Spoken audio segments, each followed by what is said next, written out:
He was born in Nordhausen, Prussia, Germany on the 18th of May, 1839. He was the oldest child of Christian and Augusta Flugel. He changed the spelling of his family name. It was Flugel, but they changed it to Flegel. It got misspelled during the Civil War.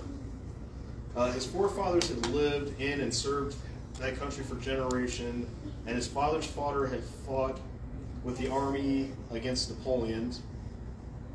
During the great economic crisis, with its resultant industrial panic and political unrest, which held Europe in its sway for nearly a whole decade during the middle of the 19th century, his father in the year 1848, like countless other thousands in Germany and other lands who found themselves in trammels, turned his eyes with renewed hope towards the new world across the sea and emigrated with his family, consisting of his wife and 3 children, to America as the land of the promise, where liberty in its largest meaning was guaranteed to all free men and equality and opportunity for all.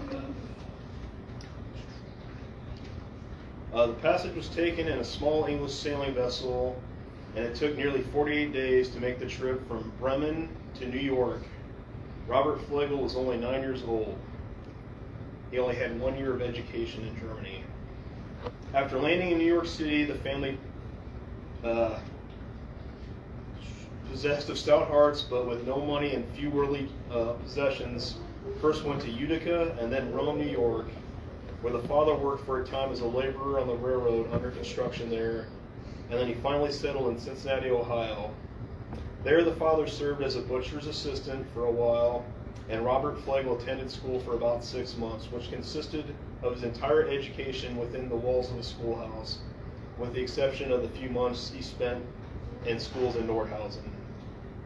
During the terrible cholera epidemic that swept through Cincinnati in the year 1849, the entire family perished except for Christian Flugel and my great-great-grandfather, Robert Flugel. The father remarried and he moved to a small farm about 16 miles from the city of Cincinnati, where Robert Flegel, at the age of 11, began his career as an American farmer.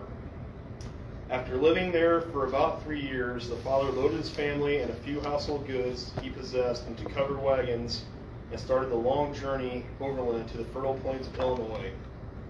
The boy Robert driving one of the wagons.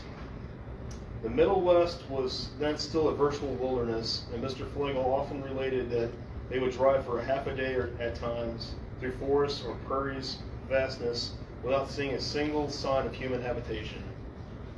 The westward trip consumed about 12 days. The first towns of importance which they reached in Illinois was Decatur, which was then a settlement of about 6 to 8 houses with the Illinois Central Railroad that had just been extended its line from Chicago at that place in time. From there, they drove north through Bloomington, also a small village, and after stopping a short time in Washington, Illinois, located on a little farm near Groveland, where they lived for several years. The family then moved to Tremont and later to Mackinac, Illinois, where his father purchased 100 acres of uncleared timber land for $6. Mr. Flegel and his father cleared the land for farming and built a log cabin upon it. When Robert Flegel was 21 years of age, his father gave him a horse with which to start a career, and with it and some borrowed implements, he farmed for himself 15 acres of ground, which he rented near his home. Besides helping out his father for $100 a year. Robert Flegel was an ardent Republican in politics and cast his first vote for Abraham Lincoln on November 6, 1816. He often related how during the stirring campaign, the Northern sympathizers with the South tried to prevent him from voting. When he presented himself at the polls at Mackinac, Illinois, he was challenged because of his nationality and was asked for his naturalization papers. He had left them at home, and although friends stepped forward and offered to vouch for his eligibility to the vote, the election judge refused to let him do so. With the time getting short, he mounted his horse and hurried back home a distance of 4 miles, got his naturalization papers, and rode back to the polls with only a few minutes left to cast his vote for the great emancipator before the polls closed. After the Civil War broke out in 1861, Robert Flegel, at the age of 23, manifested his great love and loyalty for the flag of his adopted country and its free institutions. His belief in the righteousness of the cause of the nation undivided, and his faith in the doctrine of its great war president of freedom and equality for all alike, by enlisting in the Union Army of Infantry Regiment of Volunteers. He later transferred to Company K of the same regiment and served the nation throughout the duration of the bloody conflict. He fought in 13 different battles and engagements, including among them were the battles of Port Gibson, Champion Hill, and the Siege of Vicksburg, Mississippi. After the Vicksburg campaign, he was transferred from the 108th Illinois Infantry of Battery N to the 1st Missouri Light Artillery and served with that organization for the remainder of the war. He was with Sherman on his memorable march to the sea and took part in the important battles of Atlanta and Savannah, Georgia, and later at Columbia, South Carolina, and Mills Creek, North Carolina, in the closing days of the Great Struggle, and was honorably discharged at Vicksburg, Mississippi on August 6, 1865, after previously rejoining Company K of his Regiment of Illinois Infantry at Montgomery, Alabama. With the war over, Robert Flegel returned to his home near Mackinac, Illinois, and shortly after bought 80 acres of land near Tremont, where he farmed for a couple of years. Later he sold his farm and with a friend loaded a team of horses and spring wagons on a boat at Pekin, Illinois, and traveled down the Illinois-Mississippi rivers to St. Louis, Missouri. There he unloaded them and drove overland across Missouri to Kansas, and finally located at Lawrence, where he bought 120 acres of land, built a log cabin upon it, and farmed, doing his own housekeeping. After remaining there for about 2 years, Mr. Flegel traded his farm for one near Mackinac, Illinois, to which place he returned. Apparently he left because there were no women in Kansas. It's the family tradition. On March 11, 1875, Robert Flegel was married to Mary Freitinger of Groveland, Illinois.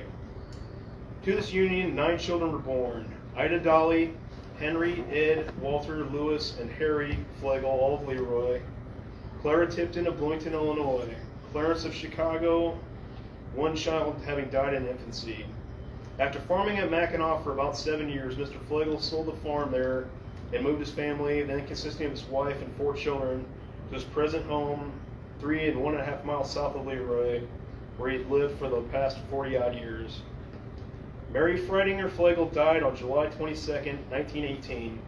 Mr. Flegel always attributed as much of his success that came to them from her untiring efforts and loyal cooperation, pure love and unselfish devotion to her home and loved ones, her wise management and constant care in the rearing of their large family, true companionship and fine Christian character, which are ever an inspiration to greater achievement as to his own ambition and endeavors. Robert Flegel was a man gifted with unusual business abilities and foresight, and had added substantially to his material possessions in spite of the lack of liberal business training or education. He was a man of sterling character and unquestioned business integrity, and one who worked hard and long to achieve the successes which he knew no obstacles of hardship or too great to deter him from providing and caring for those who he loved and who were near and dear to him. He was an energetic, thrifty, always striving to make the most of opportunities with the limited equipment at his command, and ever careful not to squander precious time or material things in unwholesome pursuits and occupation. He was moderate and temperate in habit and his mode of living, never indulging in the use of liquor or tobacco or excess in any form. He was a good neighbor and a staunch friend to all those who knew him well. He was a true patriot and a loyal citizen, never once missing the opportunity to exercise the right of franchise or to assist his country in any way he could in times of stress and conflict. He was charitable and always ready to open his purse for a worthy cause or to alleviate suffering and distress. Robert Flegel was the true type of home man and preferred to give all his time to his family. His welfare was his constant care and enjoyment, and he found very little time for outside activities. He was modest and retiring and never aspired to public life, but was ever ready and willing to give his support to any movement or cause which meant the betterment of his community, his state, or the nation. He was a member of the Thomas Riddle Post of the Grand Army of the Republic, and of the First Presbyterian Church of Leroy, Illinois. You want to tell what some of the pictures are? Yeah.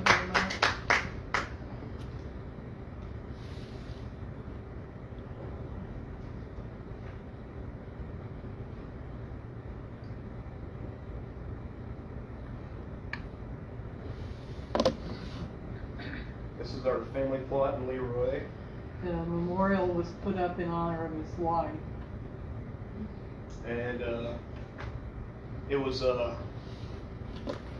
designed by my great-grandfather. Your great-grandfather. My great-grandfather. It was made in Chicago. It was 3 pieces of solid granite they had to ship down to Bloomington, and then from Bloomington it traveled on wagons pulled by 12 Clydesdales each to get to Leroy to assemble. It was assembled by steam crane. And that's great-grandfather's grave right there. Great-great-grandfather Flagel, and that's his wife right there. What part of the cemetery is that in? It's in the very back of Oak Grove Cemetery, right next to the old part that has the Revolutionary War soldiers. And that it's just to the left, I guess. There would be the West. Probably the oldest of the new part. It's the northeast corner. Yeah, it's the oldest of the new part of the cemetery. Mm-hmm.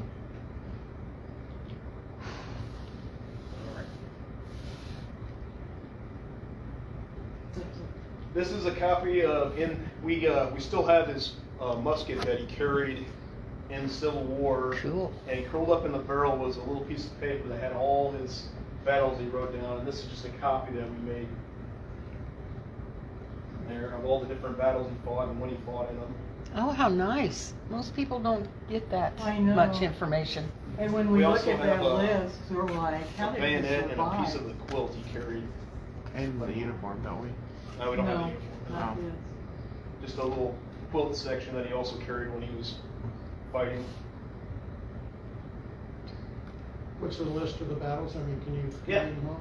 You have Where's it back? I have to go back. Can you go backwards? Yes. It just takes a little bit.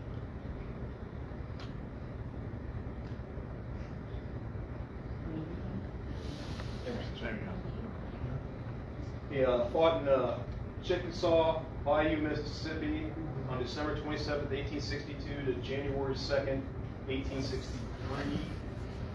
Yeah, that's right. He was at Arkansas Post, Arkansas on January 11th, 1863. He fought at Fort Gibson, Mississippi on May 1st, 1863. Champion Mills, Mississippi on May 16th, 1863, which was a pretty bad one. Mhm. The Siege of Vicksburg, May 19th through July 4th, 1863. Salisbury, Georgia, May 17th through 1864. Rome Crossroads, Georgia, May 19th, 1864. Dallas, Georgia, May 28th to the 29th, 1864. The Siege of Atlanta, starting on August 31st, 1864. Jonesboro, South Carolina, I think they have the date on that one wrong because it's the same date as the Atlanta, Georgia. Savannah, Georgia, it was December 11th, 1864. Columbia, South Carolina, February 17th, 1865. Mill Creek, South Carolina, March 19th, 20th, and 21st of 1865. That's just that already up there. Chickasaw Bayou was kind of a nasty thing too. Yeah. It's amazing that he survived the battles, but also didn't get ill from the conditions that the soldiers were living under. So we had one of our relatives died in, I want to say Tennessee, of cholera during the war. Yeah. We say dysentery or something, 50% of his like unit that. died from disease. Yeah, something like that. Didn't we think he was captured? And when they captured him, they were supposed to go home, but he just hooked up with another. And that's why we think he changed regiments or whatever, but like I haven't been able to confirm that through records yet. It's kind of, we had a little trouble like tracing some of his brother because they misspelled his name instead of Flugel, they put it as Flegel with an A, and then that's why when he discharged it went to Flegel, he just dropped the A and the U.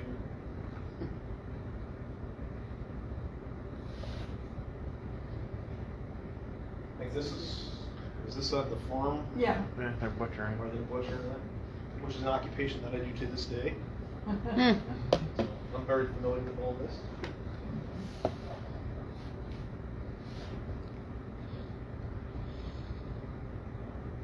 That's the whole thing. That's the whole thing. That's Robert there. You'll have to forgive me, I can't recognize some of them. Mom, you know. Well, the two women are Claire and Ida, and then the wives, which I don't know. That's great, Flegel, isn't it? Florence. That's Grandma Flegel, yeah. I recognize that. That's your grandpa. I think that's Clarence, or that's Colonel Walter. I didn't Are those know. all his sons up there? Yeah. I think it was 1, 2, 3. And 2 son-in-laws. Mm. One of them would be George Donnelly, and the other would be Arthur Tipton. That's him down there on that end. Arthur Tipton there. Yeah. I see George. George R. is right there. Oh, yeah. Oh, okay. That's George R. and Kathleen, and evidently Dad and Harry Lee weren't born yet. It's just a creepy old Most of my grandpa was the youngest, Harry, and I really didn't know a lot of them because they were already gone. Walter was still alive, and Henry, which I think that's Henry. I was always scared of him. He was kind of rough. He didn't marry, and Walter didn't marry. great grandmother Flo, she served as a nurse during World War I down in Mississippi, and then as an auxiliary nurse during World War II. Grandpa Flegel was a triplet. He was the only one that survived. And, you know, we never could understand. They put that big monument out at the cemetery, but nobody would say where those other 2 babies were buried or anything about them. My dad dug and dug and dug. He even talked to Aunt Claire before she died. And nobody would spill the beans on those babies. There's a giant rock granite boulder right behind the farmhouse. It's in a kind of suspicious place. It's like perfectly centered in the back of the house and exactly like 2 foot off of it. And like one of the family members was like the triplets, or the 2 of the triplets that died were buried underneath that rock. Yeah, it's a huge, because his dad, it's in a really hard place to mow, and his dad always would try to move it several times, and it must be 10 or 12 feet deep, I don't know.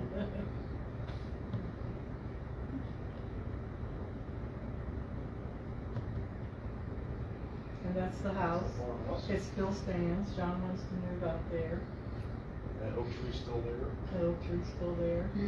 Is somebody living there now? No. I'm it's trying been- to fix it up. When my dad died in 1980, Mom had control of the farm, and that wasn't farmable, and she just kind of ignored it. The boys all grew up there, so after my husband died, I moved to town, and it stood empty all that time. Then when Mom died, I traded out some of the corn and beans and took this 32 acres. So boys are really into organic farming.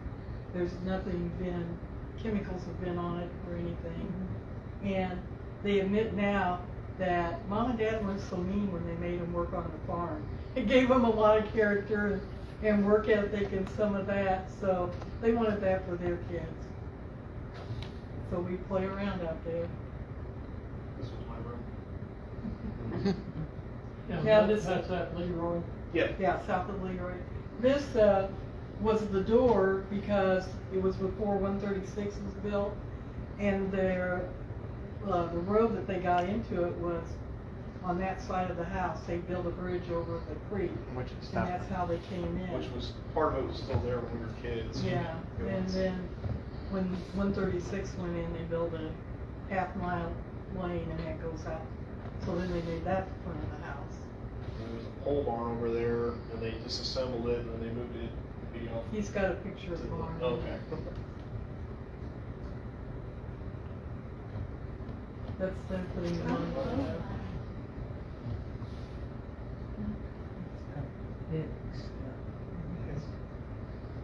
It's three pieces, that's Matt's piece, this is a piece, and the whole three-tiered base is a separate piece. You know, we kind of, every Memorial Day, and even now we take the kids out there, you know, it gives them that sense of family and what it's all about. 'Cause my dad was an avid genealogist, and these boys, they've been to tons of cemeteries. He'd always take the boys with him and have them help him clean up the stones. Like I take the giant blocks of chalk and rub it on like the tombstones to be able to read them.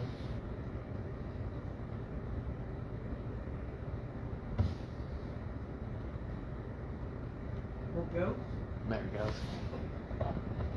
And that's him, I think, right at his 90th birthday. How old did he live to be? 94? 93, 94? I was thinking 93, but I don't know. That was Aunt Clara's too, 93. My ancestry can tell you real quick.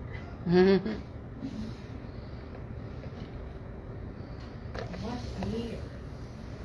1934 when he passed away, I believe. Depression. Well, and I noticed on that one list, he was he 20 years younger than his wife? Older, I mean? You can go ahead and switch it on. He was born 39, right? 1830. 1839. I think his wife was 55. Or, oh, yeah, So 16. 16. It was a big difference. So how old was he? No, it's not. Close enough. You say they left in the 1840s from Europe? It was 18. No, before that. No, 1848. His father actually came in over by himself, and then the rest of the family came over the following year. Were they able to avoid all the politics and the revolutions at the time? That was kind of a. I think the that's 40s why they were- left. That's probably why a lot of people left. Now, during World War I, Robert sent money to families in Germany. And must have been about 1980, the Leroy City Hall called Dad. And he said, I got this letter or call from Germany, and they want to know if there's any Flegels still here. And they'd been looking through papers and saw my great-grandfather's will. He'd left him some money. And would you like to have contact information? Of course, my dad was like, you know, we didn't have computers or anything, and he was like at a dead end with the Germans. You just couldn't get. So they We're came. still at the dead end with the Germans. Well, yeah, You know, so- even with the internet and everything. So they came and spent about a week and a half, and they had one of them had moved to Canada and had two of his kids there, and his other son was in Germany. They're from Nordhausen in the Black Forest, and he was running their lumber business. I guess he invented some kind of substance or something that kept the deer from rubbing Yeah, on. there's something they sprayed on it so like the deer wouldn't eat the trees. And the other one lived in the house with the barn connected, and they had dairy cows and sugar beets and stuff related to them. So that was really, really interesting. And I didn't. Yeah. Okay, he's sleeping.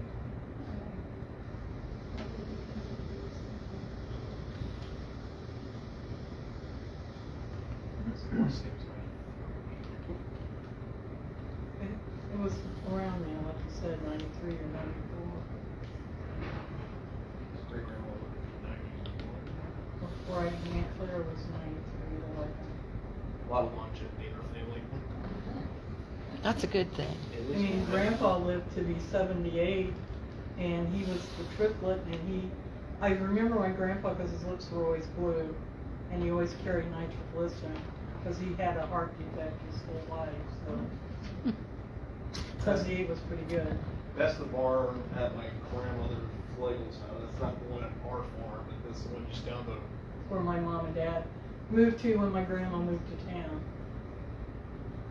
Pretty much all the family lives within like this They go down to the 3 county square line, mile, yeah. and like they kind of post it on like all the corners of it, all the different farms. Do you have family reunions? Family what? Reunions? No, because there's not hardly any, we're about We it. used to when I was a kid. We would go Big to the family Pekin reunion. area, would be the, my grandparents, half brothers and sisters. Because after they got here and my great-great-grandpa remarried, he stayed in the Mackinac, Tremont area, and he had a bunch of kids, I don't know. One of them was at Hayworth, Robert Flagel. I knew them because Grandma and Grandpa would visit them quite a bit.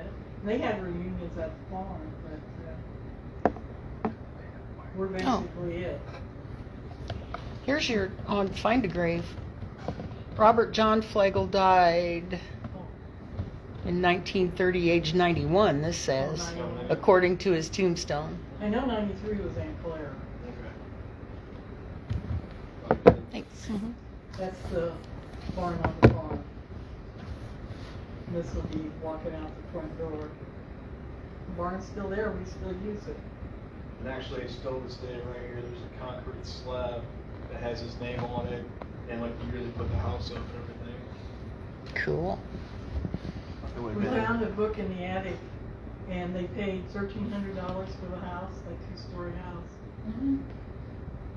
They moved that barn on December 7th, or finished it on December 7th, 1959, because there's a, in the barn, in the concrete, there's a date when they, That's when they put the concrete floor down, that's when they finished it. and the concrete blocks. It's That's the raised up carriage now. house. And actually, right where that small door is now is a big 12-foot door. True. Looks a little different now. I remember that old fence. Tore that out, what, in the 80s? That's, Mirror writing. yep. Who had 9 children. And triplets to boot, and actually 11. But they adored her. I have letters. Not too long after she died, my grandfather Harry and Clarence were in the service, and World War I, and they talked about, you know, losing their mom, and they were all just devastated, and they made sure that they lined up with Aunt Clara to always have flowers out there. You had to have, and Clarence would send money for white roses and that, and Aunt Clara would write how worried she was about their dad because he was just grieving terribly. He just couldn't get over it. I don't think that's her. I think that's Grandma's mom, isn't it? No, that one actually did him. No, is that No, I'm her? pretty sure that's her. That's her later in life. Okay. Now, people in Leroy thought Grandpa didn't treat her very good because she was always there on the farm working, but he actually adored her. This is part of his That's the- naturalization papers. Right. The other part's there It's like this long. too. Yeah. Had to scan it in 2 parts. What year? 1860? That would have been before Lincoln's No, election. it says 1860 right there. Oh,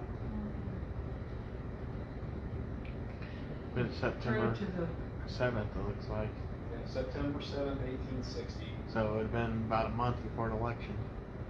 oh, 60, yeah, I was thinking, right. I think, go to the next page.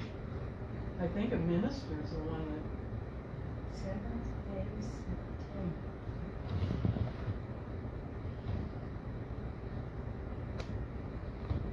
yeah, we don't really know how he settled on the Leroy farm. I don't know if it was, just came up or never had really any information. When he gave 80 acres to each of his children. And, Let's see. The last name was spelled on this one.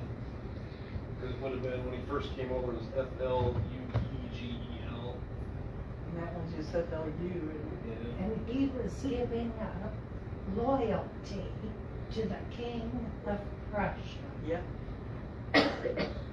Pretty neat. Because they hadn't had the German unification wars yet.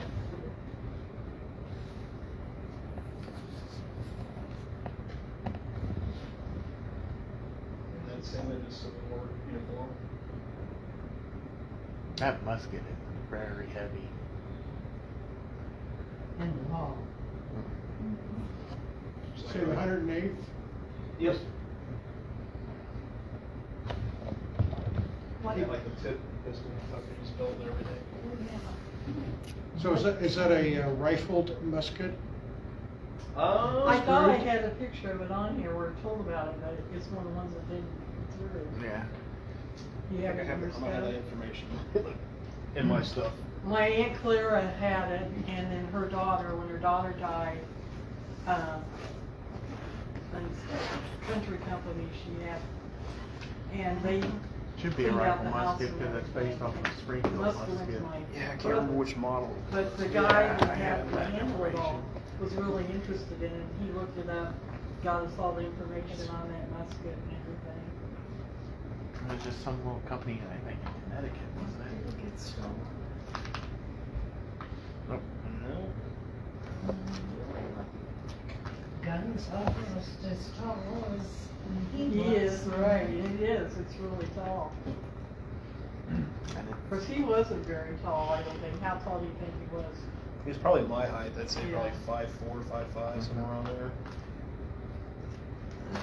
Go ahead. imagine marching in the South with that heavy wool uniform.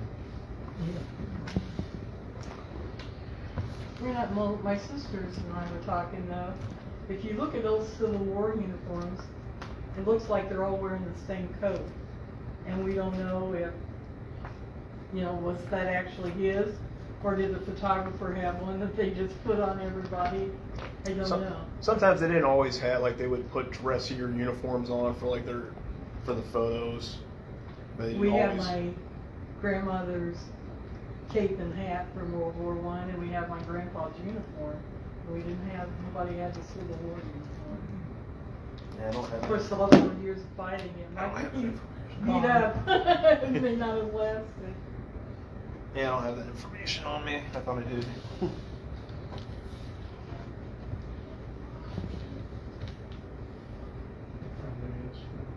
I never looked down the barrel, so. It's based off of a Springfield rifle musket. But it's a company that in Connecticut that they They contracted with everybody Yeah. in the universe. I think You they can, do you have an email? You can leave me your email and I can email you that piece. That's just a list of the kids and when they were born.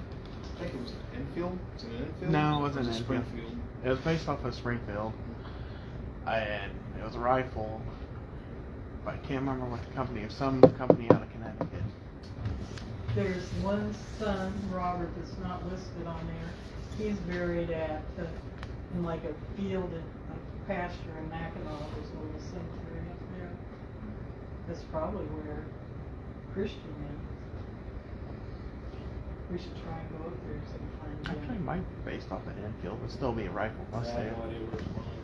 Somewhere in Cincinnati, Ohio, that we don't even know if they have Yeah. gravestones. Grave.